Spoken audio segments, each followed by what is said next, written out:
Hi, I'm Richard Depardo, and this is my third consecutive time to be here in Survivor. And na-win po ako at nakilala ko si Lord through Survivor 1. Naniniwala ako sa layunin ng Survivor to strengthen disciples and to win people.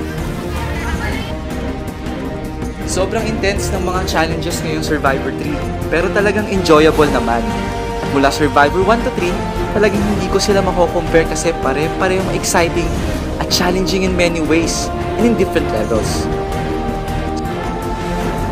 Sa Survivor 3, I was tested in many ways.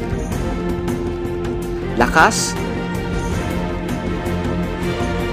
at talino, even sa pakikipaghalubilo. Naging daan ang Survivor para ako'y makakilala sa Panginoon. At doon ay nagsimula ako magpa-disciple. Maraming hamon ang hinarap ko nung magsimula akong lumakad sa plano ng Panginoon na akin namang napagtagumpayan sa tulong niya.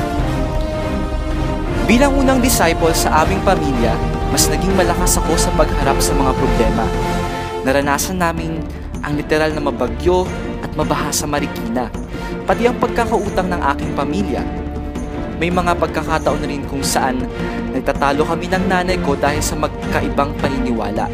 Ngunit hindi ito naging hadlang upang magpatuloy ako sa Panginoon.